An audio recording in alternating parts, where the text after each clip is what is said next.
সমগ্র শিক্ষা মিশন পরিচালিত পশ্চিমবঙ্গের যে সমস্ত উচ্চ মাধ্যমিক বিদ্যালয়ে সিএসএস ভিএসি স্কিমের 2টি করে বৃত্তিমূলক বিষয় নবম থেকে দ্বাদশ শ্রেণী পর্যন্ত ছাত্রছাত্রীদের পড়ানো হয়, তো সেই সমস্ত বিদ্যালয়ের বিদ্যালয় প্রধানদেরকে সংশ্লিষ্ট বেসরকারি এজেন্সি মারফত এই স্কিম পরিচালনার জন্য প্রতি সেক্টর পিছু অর্থাৎ প্রতি সাবজেক্ট পিছু 1000 টাকা করে সাম্মানিক প্রদান করা হয়।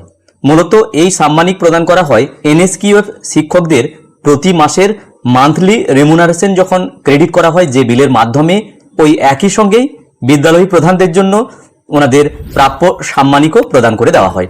এটিই মূলত নিয়ম হয়ে আসছে এবং বিষয়টি বেসরকারি এজেন্সির নিয়োগ সংক্রান্ত যে ওয়ার্ক অর্ডার সেখানেও বর্ণিত আছে।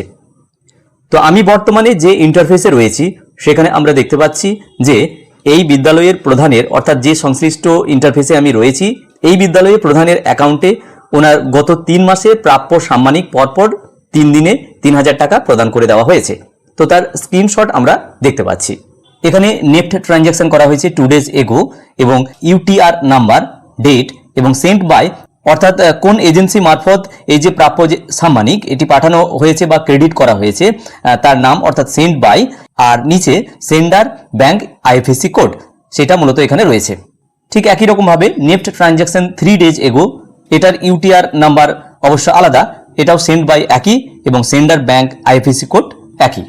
নেফট ট্রানজ্যাকশন 4 ডেজ এগো, এটা আরেক মাসের দেওয়া হয়েছে, এর ইউটিআর নাম্বারও আলাদা এবং ডেটও আলাদা, সেন্ট বাই ওই একই বেসরকারি এজেন্সি এবং সেন্ডার ব্যাংক আইএফএসসি কোড কিন্তু একই। সুতরাং এই বিদ্যালয়ের প্রধানের ক্ষেত্রে ওনার যে প্রাপ্য সাম্মানিক গত 3 মাসের যেটা বকেয়া ছিল সেই 3 দিনে পরপর 3 দিনে 3000 টাকা প্রদান করে দেওয়া হয়েছে। বিষয়টি আমি এই ভিডিওর মাধ্যমে তুলে ধরার চেষ্টা করলাম। ভিডিওটি প্রত্যেককে দেখার জন্য ধন্যবাদ। প্রত্যেকে ভালো থাকুন, সুস্থ থাকুন।